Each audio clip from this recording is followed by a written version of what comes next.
বিসমিল্লাহির রহমানির রহিম। আসলে আপনারা যারা লাইভে এসছেন,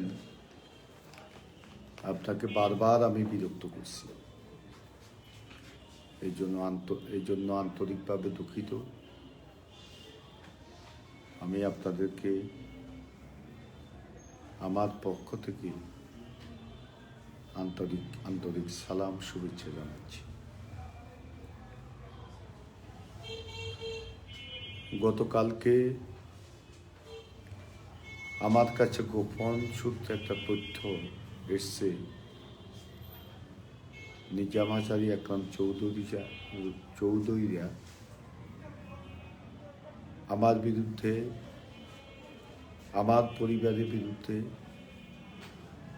মিথ্যা মামলা দায়ের করে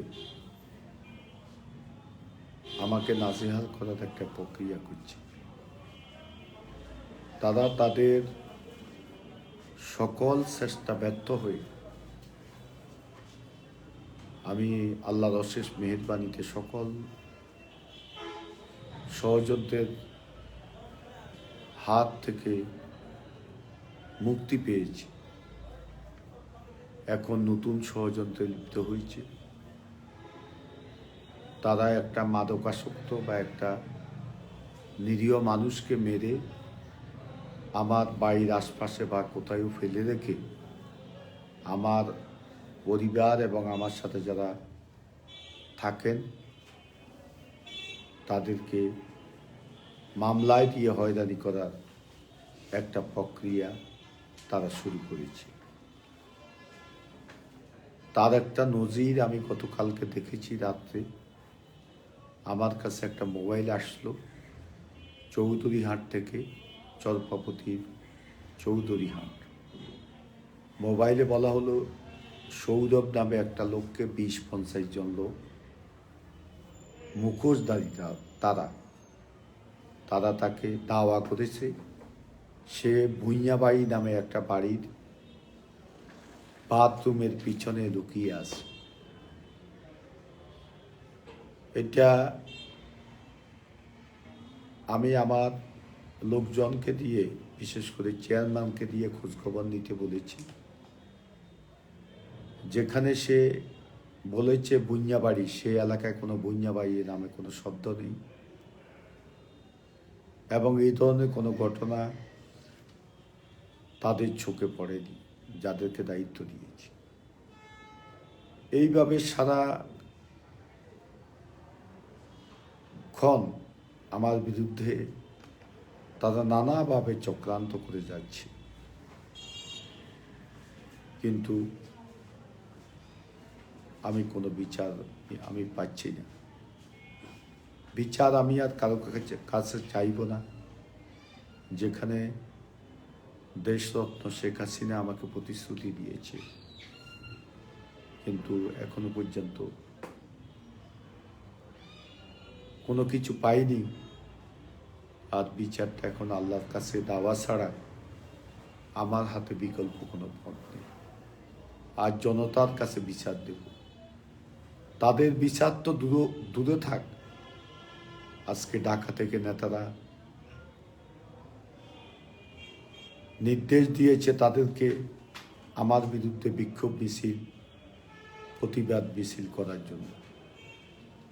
তারা বিচার না করে পক্ষান্তরে আজকে আমার বিরুদ্ধে তথাকথিত এমপি নিজাম হাজারী, তথাকথিত এমপি একরামুল করিম চৌধুরীকে উস্কিয়ে দিচ্ছে। আজকে অর্থের কাছে সব জিম্মি। আমার অর্থ নেই, কিছু নেই, অস্ত্র নেই আমার কাছে। আমার কাছে আছে মানুষের ভালোবাসা নিয়ে বেঁচে আছি। সেটাই আমার একটা বড় অপরাধ। মানুষ কেন আমাকে ভালোবাসে? এই বাংলাদেশের চিত্র আসলে দুঃখজনক। বঙ্গবন্ধুর সাথে অনেকে রাজনীতি করেছে, কিন্তু আওয়ামী লীগের পূর্ণতা দিয়েছে বঙ্গবন্ধু। তার নীতি আদর্শ দিয়ে, তার বলিষ্ঠ নেতৃত্ব দিয়ে। কিন্তু অন্যরা তো বঙ্গবন্ধুকে মেনে নিয়েছে। আজকে আমি তো আপনাদের কাছে কোনো ক্ষমতা কোনোদিন চাইনি, চাইবো না। আমার কোনো মন্ত্রী হওয়ার যোগ্যতাও নাই, এমপি হওয়ার যোগ্যতাও নাই। আমি একটা ছোটোখাটো জায়গায় রাজনীতি করি, কিন্তু আমার নীতি নৈতিকতা আছে। আমি আমেরিকাতে গিয়েছি, সেখানে নির্বাচন ব্যবস্থা দেখেছি।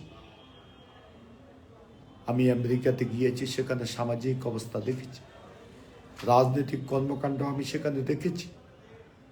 আমি সিঙ্গাপুর গিয়েছি, সেখানে আমি সামাজিক অবস্থা আমি দেখেছি। আমি তাদের রাজনৈতিক অভিজ্ঞতা, তাদের দেশ শাসনের অভিজ্ঞতা আমি সঞ্চয় করেছি। আমি অস্ট্রেলিয়া, নিউজিল্যান্ড গিয়ে সেখানে সরকারিভাবে গিয়েছিলাম। আমি তাদের অনেক বিষয় জেনেছি। আমি আমার হৃদয়ে এগুলো আঘাত লেগেছে যে আজকে আমরা কোথায় আছি, তারা কোথায় আছে। এসব বিষয়গুলা আমি জানার পর আজকে আমার বিবেক না দিচ্ছে। বঙ্গবন্ধু স্বাধীনতা দিয়ে গেছে, আজকে সে স্বাধীন দেশে অপরাজনীতি চলবে। আজকে এই স্বাধীন দেশে খুনের রাজনীতি চলবে। এই স্বাধীন দেশে গরিবের রক্ত আত্মসাৎ করবে। এই স্বাধীন দেশে গরিবের অর্থ নিয়ে চিনিমিনি খুলবে। এই স্বাধীন দেশে বঙ্গবন্ধু যে প্রতিশ্রুতি দিয়েছে, এদেশের মানুষের অন্ন, বস্ত্র, বাসস্থান, শিক্ষা, চিকিৎসার ব্যবস্থা করবে, সে দেশ আজ বঙ্গবন্ধুর আদর্শ থেকে বিচ্যুত হয়েছে। আর আওয়ামী লীগ আজকে পথ হারা। আওয়ামী লীগের নেতৃত্ব যারা আছে, নীতি নির্ধারক যারা আছে, তারা আজকে পথ হারা। বঙ্গবন্ধুর ভাস্কর্য ভেঙে ফেলবে একটা কুলাঙ্গার, যাদেরকে আওয়ামী লীগ আজকে পুনর্বাসিত করেছে, যাদের কোনো পরিচয় ছিল না, যাদের চাকরির পর, যাদের লেখাপড়ার পর শিক্ষার, তাদের চাকরির ব্যবস্থা ছিল না, তাদেরকে একটা ঠিকানা শেখ হাসিনা করে দিয়েছে। তারা আজকে বাংলাদেশে হুমকি দিয়ে বঙ্গবন্ধুর মুরাল ভেঙে ফেলবে। বঙ্গবন্ধুর মুরাল যদি তৈরি করা হয়, বুড়িগঙ্গা নদীতে ফেলে দেবে। আমার দল আওয়ামী লীগ একটা প্রতিবাদ করেনি। একটা নেতার এলাকায় যখন ভাঙচুর করা হলো বঙ্গবন্ধুর ভাস্কর্য, এর পরে প্রতিবাদ। আর প্রতিবাদ সমাবেশ এবং প্রতিবাদ, এই যে প্রতিবাদের জন্য মানববন্ধন করেছে, সে মানববন্ধনগুলোতে কাদেরকে দেখলাম? যারা 71 সালে রাজাকার ছিল, যারা স্বাধীনতা বিরোধী, জামাত শিবির, তারা এই প্রতিবাদ করছে। আর এই প্রতিবাদটা তারা, এই কুলাঙ্গাররা যখন বঙ্গবন্ধুর ভাস্কর্য ভেঙে ফেলবে বলেছিল, তখন কেন প্রতিবাদ হয়নি? আমি প্রতিবাদ করেছিলাম। একমাত্র ব্যক্তি আমেরিকা থেকে এসে একটা বিরাট সমাবেশ করে প্রতিবাদ করেছি, বিক্ষোভ করেছি এবং বলেছি, আমার কোম্পানিগঞ্জের মাটিতে যদি বঙ্গবন্ধুর ভাস্কর্য ভাঙ্গার কথা বলে কেউ প্রতিবাদ করে, প্রতিবাদ মিছিল করে, সে মিছিলের সামনে আমি দাঁড়াব, আমি কোম্পানিগঞ্জ হতে দেব। আর একমাত্র চট্টগ্রামের বীর সন্তান মহিউদ্দিন চৌধুরী সাহেবের ছেলে নওফেল উপমন্ত্রী বলেছে যে যারা বঙ্গবন্ধুর ভাস্কর্য ভেঙে ফেলবে বলেছে, তাদের ঘাম উটকে দেবে। এই মানুষটা ছাড়া জাতীয়ভাবে কোনো প্রতিবাদ হয়নি। এদেশের বুদ্ধিজীবীরা কোথা, যারা বঙ্গবন্ধুর প্রতি দরদ দেখান, তারাও একটা কথা বলেনি। এখানে বামপন্থী রাজনৈতিক দল যারা বলে আওয়ামী লীগকে আমরা পছন্দ করি না, বঙ্গবন্ধুকে করি, তাদের কণ্ঠটা আজকে রুদ্ধ। এভাবে চলছে, এটাকে চলতে দেওয়া যায়? আজকে সাম্প্রদায়িক অপশক্তি যা ইচ্ছা তা করবে ক্ষমতায়, রাষ্ট্রীয় ক্ষমতায়। মুক্তিযুদ্ধের যে সংগঠন নেতৃত্ব দিয়েছে সে সংগঠন আজকে ক্ষমতা, একটা আদর্শিক সংগঠন আজকে ক্ষমতা। আমরা কি আদর্শ, নিজেদের আদর্শ থেকে, বঙ্গবন্ধুর আদর্শ থেকে আজকে আমাদের বিচ্যুতি হয়েছে কিনা, এ বিষয়টা বিবেচনা আমাদের সকলের আনা দরকার। এ বিষয়টা নিয়ে নতুন করে ভাবনা আজকে আমাদের আনা দরকার। আমি কি বিচার পাব না? আজকে আমার বিরুদ্ধে বিক্ষোভ হবে, আমি সিদ্ধান্ত নিয়েছি। আমিও এখানে বিকেলে বিক্ষোভের ব্যবস্থা করেছি। আমাদের দলের নেতাকর্মীরা বলেছে আপনি বিক্ষোভ করেন, আমি তাদের অনুরোধে আমি বিক্ষোভের ব্যবস্থা করেছি। আমি কারো কাছে বিচার চাইব না।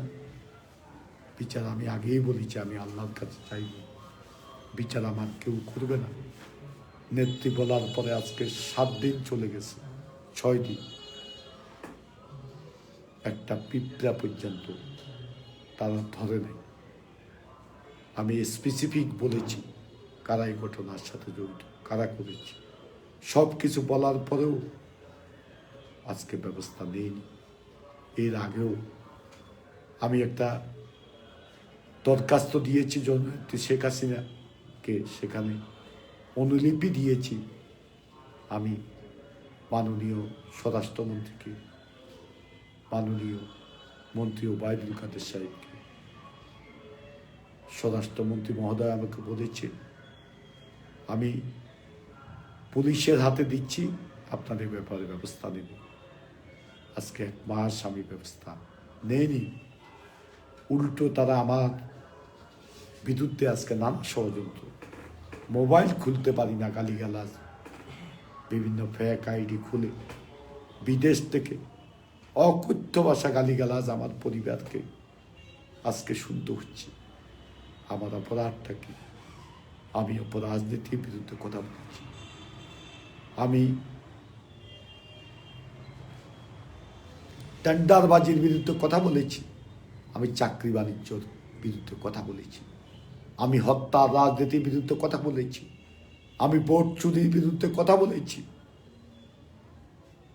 আমার পরিবারকে রাজাকার বলেছে তার প্রতিবাদ করেছি।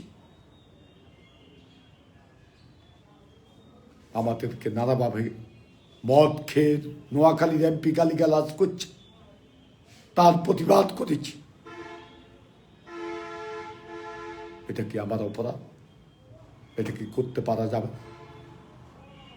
আমার পরিবার আজকে নিরাপত্তাহীনতায় ভুগছে, আমি আর নিজের জন্য চিন্তা করি না।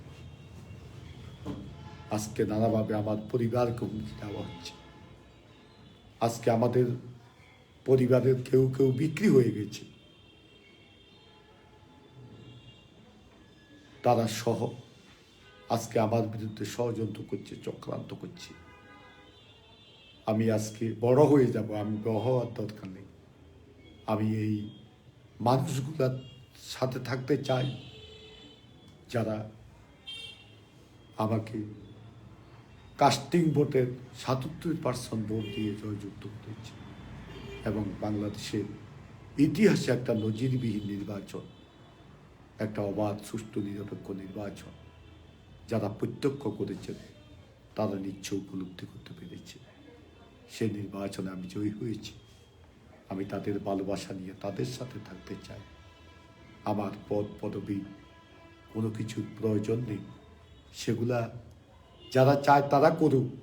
আর এই পদ পদবী আমার এক ভাতিজা তমাল নাম, সে আজকে একটা উপকমিটির সদস্য, আমি তাকে কখনো দেখি নাই সে আওয়ামী লীগ অফিস, আমাদের কোম্পানিগঞ্জের আওয়ামী লীগ অফিসে আসতে আমি তাকে কখনো দেখি নাই ঢাকাতে কোনো আওয়ামী লীগের রাজনৈতিক কর্মকাণ্ড বা এগুলাতে থাকতে। আমি যখন এ বিষয়ে কথা বলছিলাম তখন আমাকে কেউ কেউ বলেছেন যে একটা নাম যদি তার থাকে এই পরিচয়ে সে হয়তোবা অন্য জায়গা থেকে একটা সুবিধা নিতে পারবে, এই জন্য নাম। এটা কি রাজনীতি বল? আমি আমার পরিবার থেকে বলব, আমার পরিবারের আরেকজন সদস্য এখন আমাকে সে জ্ঞান দেয়,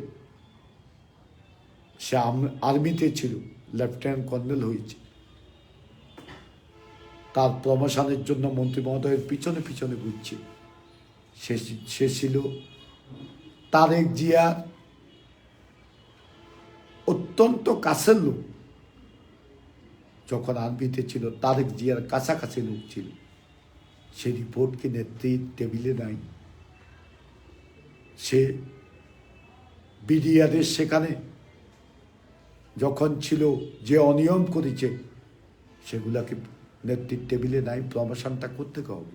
ওবায়দুল কাদের সাহেব বললেও কি প্রমোশন দিবে নেত্রী এদেরকে, যারা তারেক জিয়ার সাথে সম্পর্ক, যারা বিডিআর থেকে অনিয়ম করছে?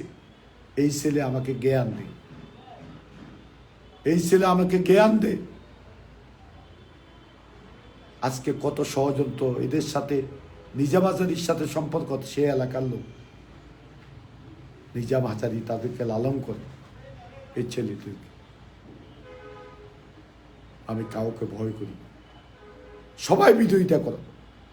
আল্লাহ যদি থাকে, আমার সাধারণ মানুষ আমার পক্ষে আছে, শুধু এখানে না, সারা বিশ্বের যত বাঙালি সাধারণ মানুষ যারা নীতি নৈতিকতা নিয়ে চলে তারা আমার পাশে আছে। এটা তারা হচ্ছে আমার বড় শক্তি। কোনো অবস্থা, কোনো ষড়যন্ত্র করে আমাকে পথ থেকে সরাতে পারবে। আজকে কষ্ট লাগে। আমি সোনার চামচ মুখে নিয়ে জন্মগ্রহণ করিনি। আমার আব্বা ছিল একজন দরিদ্র স্কুল শিক্ষক। আমি যখন স্কুলে লেখাপড়া করতাম, আমি একটা জামা পরে স্কুলে যেতাম, সে জামাটাও একসময় ছিঁড়ে গেছে। আমার আব্বা আমাকে একটা জামা দিতে পারিনি। আজীবন 69 থেকে দলের জন্য স্লোগান দিয়েছি। 71 সালে বঙ্গবন্ধুর যে ভাষণ, এবারের সংগ্রাম, মুক্তির সংগ্রাম, এবারের সংগ্রাম স্বাধীনতার সংগ্রাম, সেই স্লোগানে অনুপ্রাণিত হয়ে মূলত আমি আওয়ামী লীগের রাজনীতির সাথে সম্পৃক্ত হয়েছি। এরপরে অনেক অত্যাচার। 71 সালে মুক্তিযুদ্ধের সময় মোহাম্মদ আলী জিন্নার ছবি প্রধান শিক্ষকের দেওয়াল থেকে নেমে, প্রধান শিক্ষকের রুমের দেওয়াল থেকে নেমে পানিতে ফেলে দিয়েছি। সে অপরাধে আমাকে বেত্রাঘাত করে স্কুল থেকে বিদায়িত করেছে। মুক্তিযুদ্ধের সময় অনেক স্মৃতি আছে, এগুলো বললে সময়ের দরকার, বলতে চাই। এর পরবর্তী পর্যায়ে রাজনীতিতে এসেছি। রাজনীতি করতে গিয়ে পারিবারিক প্রতিবন্ধকতার কারণে পাইতে যেতাম না। বিভিন্ন জায়গায় বসুরহাটে থাকতাম, কলেজের হোস্টেলে থাকতাম। অনেক রাত পকেটে পয়সা ছিল না, উপবাস রাত্রি যাপন করেছি। খোদার ঈদের দিন আল্লাহকে হাজির নাজির চেনে বলছি, আমার পকেটে পয়সা ছিল না, আমি উপবাস সরকারি মুজিব কলেজের হোস্টেলে শুয়েছিলাম। এত কষ্ট। সরকারি মুজিব কলেজে আমার 3 জন কর্মীকে ইসলামী ছাত্র শিবির কুপিয়ে হত্যার উদ্দেশ্যে তাদেরকে কুপিয়ে তাদেরকে পানিতে ফেলে দিয়েছে। তাদেরকে উদ্ধার করতে গিয়ে 100 ইসলামী ছাত্র শিবিরের সন্ত্রাসীরা আমাকে এসে আক্রমণ করেছে, আমার পেটের উপর ছুরি মেরেছে। একটা বেল্ট ছিল আমার এই প্যান্টে, সে বেল্টটার সাথে লাগার কারণে একটু আমার কাটা গেছে, আর আমাকে পিটিয়ে রক্তাক্ত করেছে। পাশের বাড়ির মহিলারা দা ছুরি নিয়ে আমাকে উদ্ধার করেছে।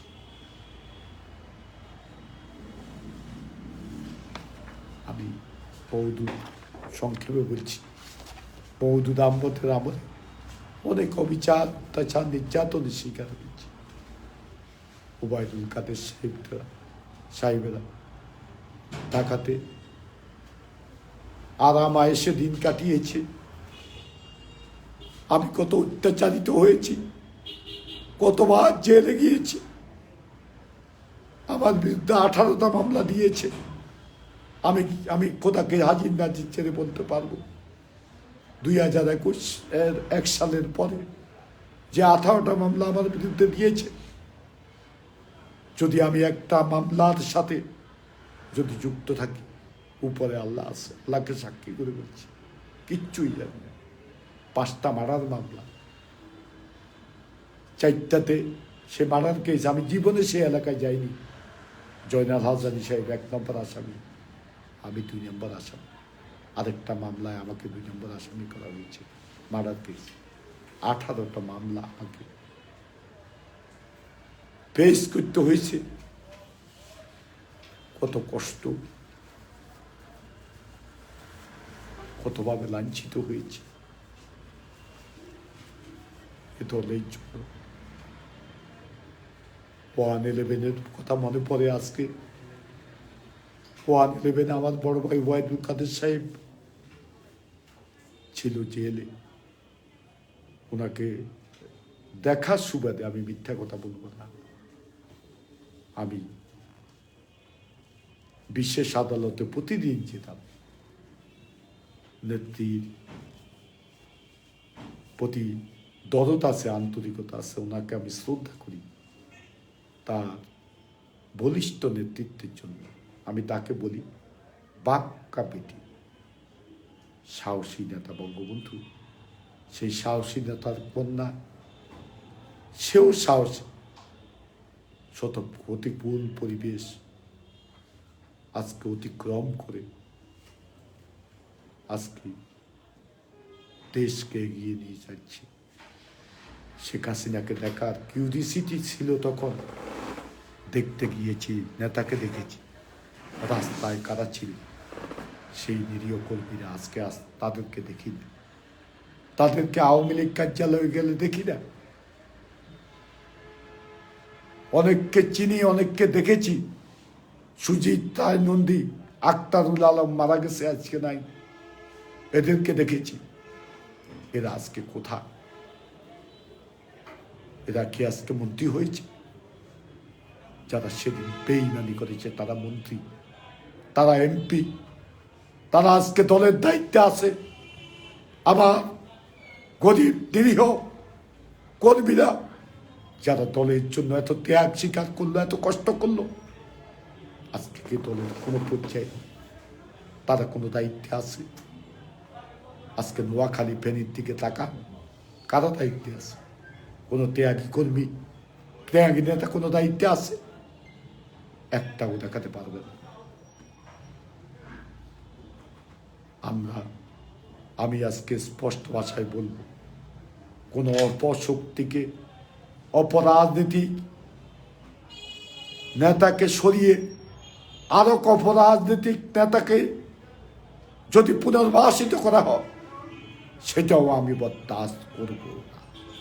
আমি স্পষ্ট ভাষা, ত্যাগী নেতারা স্থান পেত, যাদের নীতি নৈতিকতা আছে, যারা বঙ্গবন্ধুকে জীবনের সে বেশি ভালোবাসে, যারা শেখ হাসিনাকে জীবনের চেয়ে বেশি ভালোবাসে, তাদেরকে নেতৃত্বে আনতে হবে, তাদেরকে নমিনেশন দিতে হবে।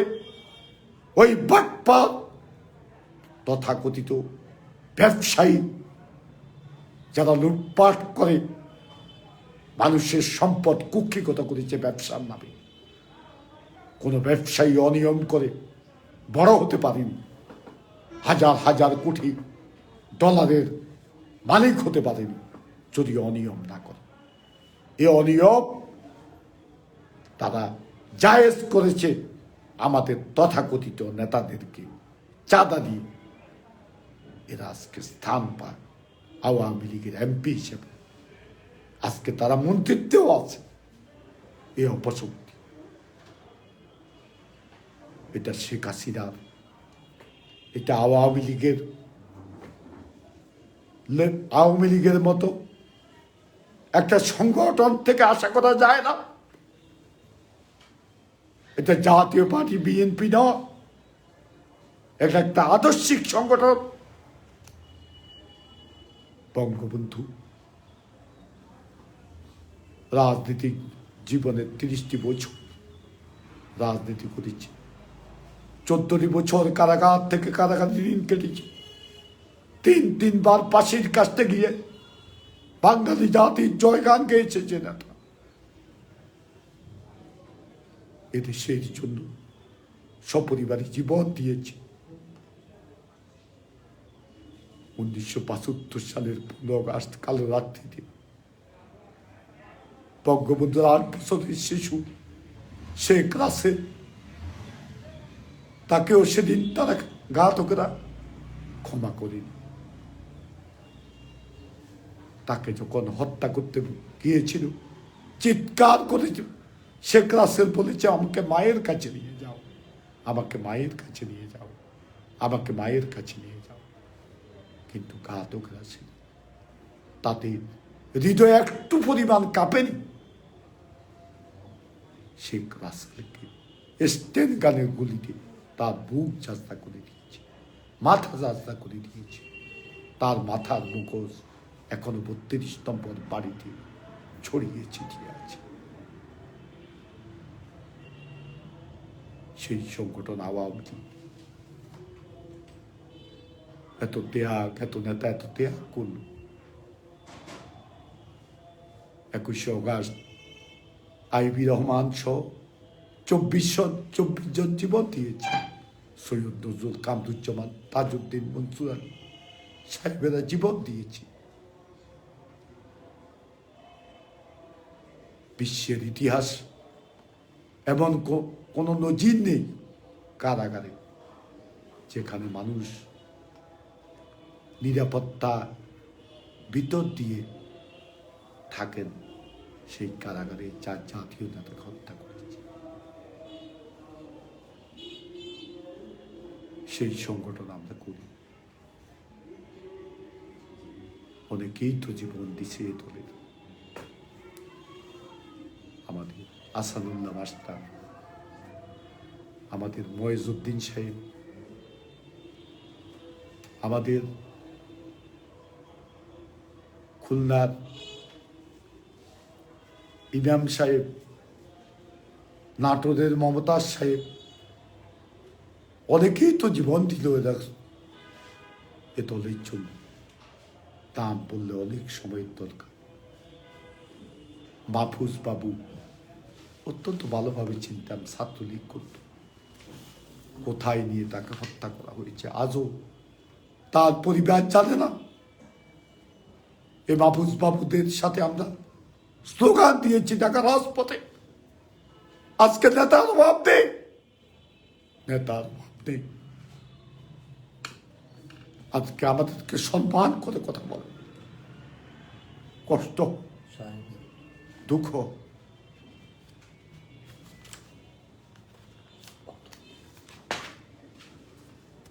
তারপরে শাহ কিবরিয়াকে হত্যা করেছে। কিভাবে হত্যা করেছে? এরকম অনেকে আছে জীবন দিয়েছে এ দলের জন্য। আজকে দল কি পর্যায়ে যাবে? আমি বিচারের জন্য কথাগুলো বলছি না, কষ্ট থেকে বলছি, কষ্ট থেকে বলছি। পথ হারা আওয়ামী লীগ, পথ হারা আওয়ামী লীগ, পথ হারা আওয়ামী লীগ। কোথায় আমাদের বঙ্গবন্ধুর আদর্শ। কোথায় অসাম্প্রদায়িক সুখী সমৃদ্ধশালী বাংলাদেশ? আজকে সাম্প্রদায়িক শক্তি, আওয়ামী লীগ ক্ষমতা মাথা ছাড়া দিয়ে উঠে আজকে হেফাজতকে আশ্রয় প্রশ্রয় দিয়ে আমাদের কিছু নেতা হাসান মাহমুদ আর জাতীয় পার্টির আনিসুল ইসলাম মাহমুদ সহ যারা আজকে হেফাজতকে আজকে পুনর্বাসিত করেছে রাজনীতিতে, তাদের বিচার একদিন গণমাধ্যমে হবে। সত্য কথাটা কেউ বলে না।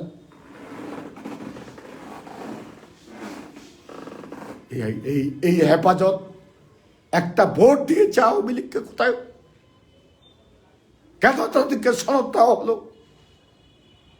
কেন তাদেরকে করোনার আমলে কোটি কোটি টাকা দেওয়া হলো? বঙ্গবন্ধুর মুরাল ভাঙ্গার জন্য বৈরঙ্গা নদীতে ফেলে দেওয়ার জন্য। আর এগুলা বললে আমাকে বলে পাগল, আমি উম্মাদ। আপনারা কি করছেন এদেশের মানুষ জানে। আজকে শেষরা দুর্নীতিবাজদেরকে গ্রেপ্তার করা হয়েছে,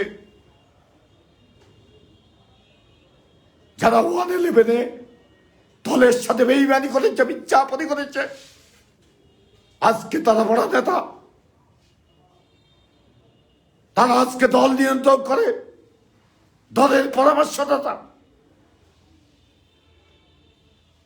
তারা আজকে এই যারা শেষরা দুর্নীতি করেছে তাদের পৃষ্ঠপোষককে এদেশের মানুষ জানে। মুখ বন্ধ করে রাখতে পারবেন না। একদিন বলবে সুযোগ পেয়েছেন একটি কারণে আজকে বিএনপির মতো সংগঠন নাই, অস্তিত্ব নাই। খালেদা জিয়া আপোষ করে ঘরে শুয়ে দিয়েছে। তারেক জিয়া অসুস্থতার নাম দিয়া বিদেশে বসে সেখান থেকে চাঁদাবাজি করছে।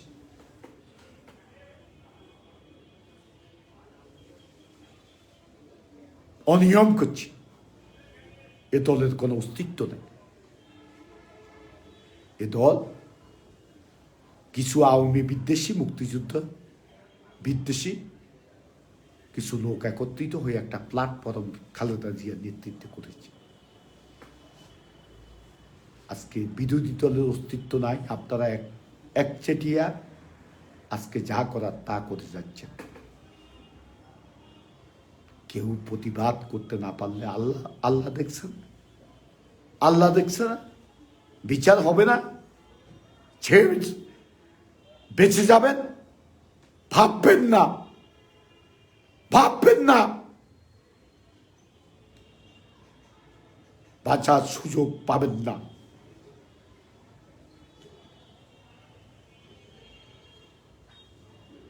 আমি এদেশের বুদ্ধিজীবীদেরকে বলবো, সাদাকে সাদা বলুন, কালাকে কালা বলুন। রাজনীতিকে স্ট্যান্ডবাজি করিবেন না। আমি সাংবাদিকদেরকে বলবো, সাদাকে সাদা বলুন, কালাকে কালা বলুন। রাজনীতিকে স্ট্যান্ডবাজি করবেন। কে বলবে? বুদ্ধিজীবীরা না বললে। রাশেদ খান মেনন, আমরা বামপন্থী নেতা, আমরা মনে করি নীতি নৈতিকতা নিয়ে রাজনীতি করে। সেই রাশেদ খান মেনন জাতীয় সংসদে দাঁড়ায় বলছে বিগত জাতীয় সংসদ নির্বাচন সুষ্ঠু নিরপেক্ষ হয়নি। তাহলে আপনি কেন আজকে জাতীয় সংসদ সদস্য হিসাবে বেতন ভাতা খাচ্ছেন? কেন সংসদ সদস্য হিসেবে আছেন? আপনার কাছে প্রশ্ন রাখতে চাই। আপনি প্রতিবাদ শুধু না করে পদত্যাগ করতেন। পদত্যাগ করে আঙ্গুল দিয়ে দেখিয়ে দিতেন যে বাংলাদেশে আজকে অবাধ সুষ্ঠু নিরপেক্ষ নির্বাচন হচ্ছে না। মানুষকে বোকা পাইছে, শয়তানি আর আর কিছু পাচ্ছেন না বিদ্যামি করার? পাগল পাইছেন বাংলাদেশের মানুষকে? নিজের মতো করে একটা বলি দিলাম, হ্যাঁ, যা ইচ্ছা তা করলাম। ঠাকুর ঘরে কে রে? আমি কলা খাই না। রাশিদ খান মেনন সাহেব, মানুষ বলছে শরম যদি লাগে গো ঘোমটা দিয়ে হাঁটো গো। মানুষ বলছে, দুষ্ট ছেলেরা বলছে আপনাদের এই আচরণ, এগুলা বন্ধ করেন। শয়তানি বিপ্লবী আপনার মতো বামপন্থী নেতা যদি করে, দেশ কোথা? আজকে বামপন্থী নেতারা নুরা পাগলার নেতৃত্বে ঐক্যবদ্ধ হয়ে আজকের মুক্তিযুদ্ধের চেতনাকে ধ্বংস করছে। আজকে মুক্তিযোদ্ধাদের সন্তানদের কোটা নিয়ে তারা আন্দোলন করে।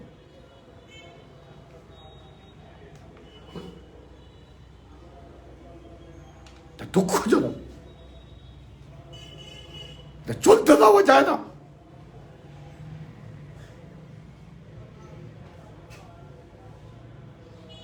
আমি আজকে স্পষ্ট ভাষায় বলবো আমাদের মন্ত্রী মহোদয়ের যে ওনার মন্ত্রণালয়ে যারা ওনার সাথে কাজ করে তাদের বিষয়ে দুই একটা কথা আমি বলতে চাই। কিছু বলেছি কালকে, একজন দুইজনের নামও বলেছি। আজকে বলবো সবুজ খান, যে অ্যাসিস্ট্যান্ট চিফ ইঞ্জিনিয়ার মনে হয় ঢাকাতে বসেন, তার নেতৃত্বে একটা সিন্ডিকেট সারা বাংলাদেশ নিয়ন্ত্রণ করছে। রোডসের কাজের নিয়ন্ত্রণ করছে, ঠিকাদারদেরকে নিয়ন্ত্রণ করছে।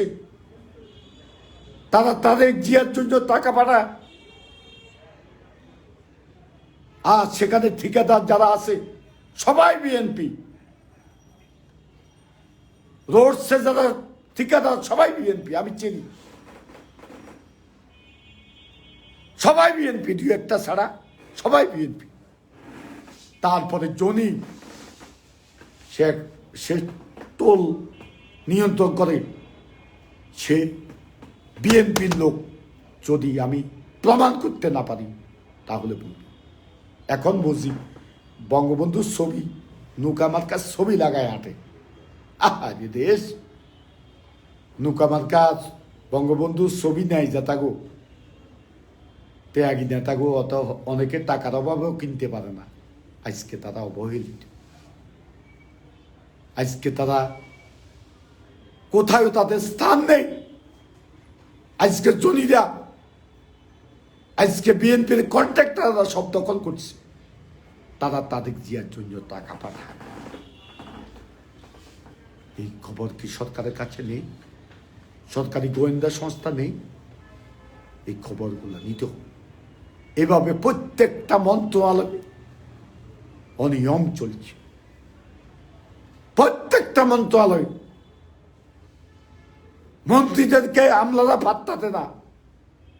মন্ত্রী বললে সেটা কার্যকরী করে না। এত সাহস এ আমলারা কোত্থেকে পেয়েছে? এই প্রশ্রয় তাদেরকে দেওয়া ঠিক নয়। মহিউদ্দিন খান আলমগীর এরা যে সচিবালয়ে সে স্টেজে উঠেছে, এটাও অপরাধ। যারা ওই যে ইয়েতে ঢাকার কি এটা বিএনপির আমলে যে ষড়যন্ত্র করছে বিএনপির পক্ষে আমলারা,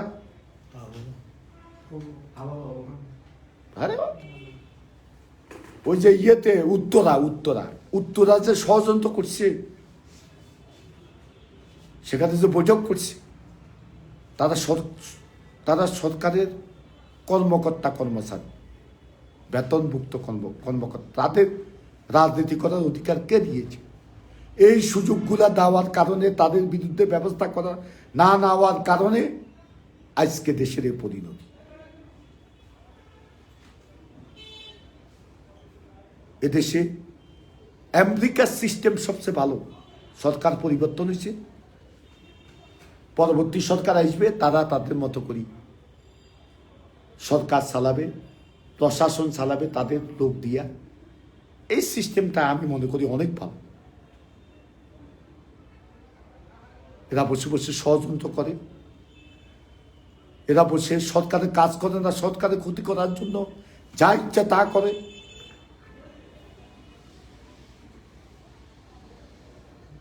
$70,000 ঘর শেখ হাসিনা দিয়েছে।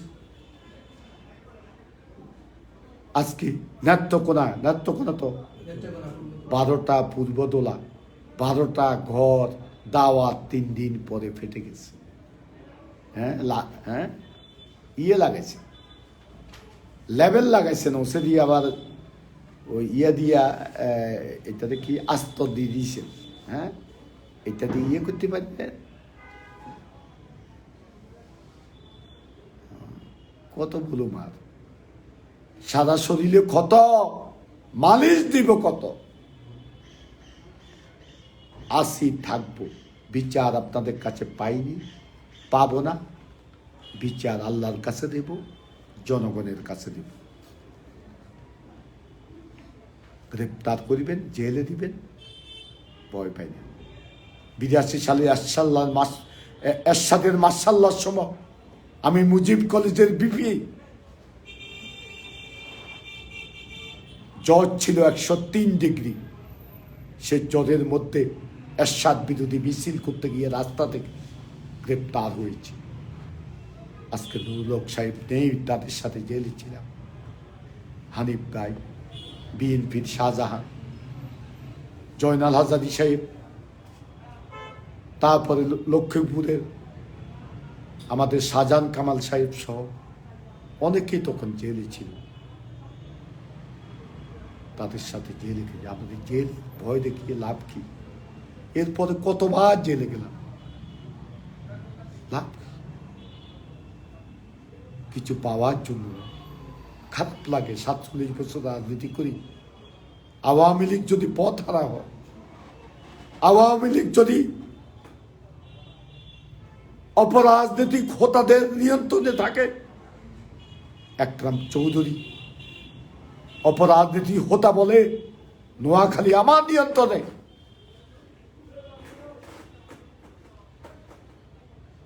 সাতখিল সোনামুড়িতে জিতেছেন, আপনি খুশি হওয়ার কারণ নাই। সেখানে ইব্রাহিম সাহেব, আমি আগেও বলেছি সবসময়, সেখানে ইব্রাহিম সাহেবের কনস্টিটুয়েন্সিতে ইব্রাহিম সাহেবের একটা জনপ্রিয়তা আছে, সেটার প্রমাণ হয়েছে। আপনি কইছেন যে সমনিতে জিতেবেন, হাঁটছেন আপনি নোয়াখালী আপনার নিয়ন্ত্রণ, শয়তানির জায়গা পান না। মোহাম্মদ আলী হাতিয়াতে জনপ্রিয় আমি বলি, সে মোহাম্মদ আলী সেখানে ভোট চুরি কেন করলেন? আপনি কেন করলেন? আপনি তো সেখানে, আমি মনে করি আপনার প্রার্থী অবাধ সুষ্ঠু নিরপেক্ষ নির্বাচনে জিতার কথা। আপনিও অপরাজনীতির হোতা। নোয়াখালী পৌরসভা যদি সোহেলকে মনোনয়ন দেওয়া হয়, সেও অপরাজনীতির হোতা। ওবায়দুল কাদের সাহেব নাকি তাকে প্রতিশ্রুতি দিচ্ছে মনোনয়ন দেবে, সেও অপরাজনীতি হোতা। সেও মাদকের সাথে জড়িত, সেও নারীর সাথে জড়িত, সেও টেন্ডারবাজ। তারপরে ফিন্টু, আমি শ্রদ্ধা করি, আমার অনেক দুঃসময় আমাকে সহযোগিতা করেছে। নুমে নিশানের জন্য একরামের ছেলে কি স্বভাব, তার ছবি লাগাই সে পোস্টার করছে। লজ্জা হো, ঘৃণা করি। শরম যদি লাগে গো, কোনটা দিয়ে হাঁটো। এটা রাজনীতি? একটা বাচ্চা ছেলের ছবি লাগাই, পোস্টার করে, এদেরকে নেতা বলা যায়?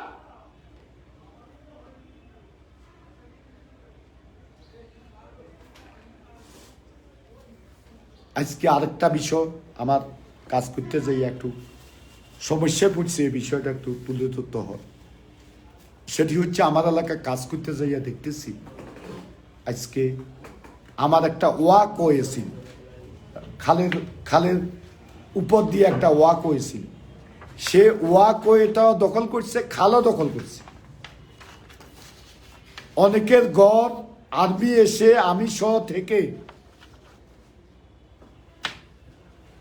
এসিল্যান্ড সাহেব ছিল, অনেকের ঘর আমরা ভেঙে দিয়েছি। গরিব ফল দোকান করে তাদের দোকান গুলা উঠে দিয়েছি। কিন্তু মন্ত্রীর বোন, আমার বোন, তার ঘরটা যখন ভাঙ্গার জন্য গিয়েছে, ওই দৃশ্যটা আজকে বারবার চোখে পড়ে। আমার উপর হামলা করার পরিকল্পনা করেছে, এটা কার নির্দেশে? এসপি সাহেব বলল সেখানে এটা ভাঙ্গা যাবে না, এটা নির্দেশ আছে উচ্চ পর্যায়ে। কে নির্দেশ দিয়েছে? তখন এই নির্দেশ পাওয়ার সাথে সাথে আমার উপর হামলা করার জন্য লাঠি ছোটা নিয়ে বের হয়েছে। সেখানে আমার পৌরসভার কর্মকর্তা কর্মচারীরা সহ সাধারণ মানুষ যদি অবস্থান না করতো, হয়তোবা এটা প্রতিবাদ না করতো, হয়তোবা আমাকে লাঞ্ছিত হতে হতো। সেই ঘরটা ভাঙ্গা হয়।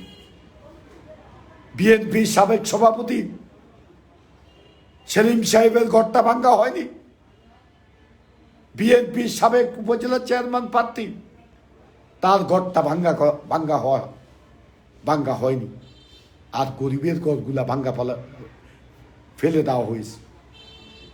তারপরে পুলিশের ঘর, খালের ভিতরে পুলিশের ঘর, সেটা ভাঙ্গার জন্য যখন আর্মি এক্সকাভেটর নিয়ে গেছে, তারা এক্সকাভেটরের তলে ঢুকে গেছে নিচে, যাতে এটা না ভাঙতে পারে, সেটা ভাঙ্গা হয়। আজকে আমি ওয়াকওয়ে করার পরিকল্পনা নিয়েছি, করতে পারছি না। সেখানে কেউ কেউ স্টে অর্ডার করা, ড্রেনের উপর ঘর, বিভিন্ন জায়গায় বলে যে এটা স্টে অর্ডার করা। শিশু পার্কের জন্য সরকারি জায়গা আমি নেওয়ার পরিকল্পনা করছি, সেখানে কয় যে স্টে অর্ডার করা, একশনা বন্দোবস্ত হলে আমি পার্কিং করার জন্য সরকারি জায়গার ব্যবস্থা করছি। নিচে তোয়া বাজার থাকবে, উপরে পার্কিং করবে। সেখানে কিছু লোক দখল করে রেখেছে, তারা নাকি স্টে অর্ডার করে। আমি মাননীয় আইনমন্ত্রী প্রতি আবেদন জানাবো, আপনারা, আমারগুলা কিন্তু আমি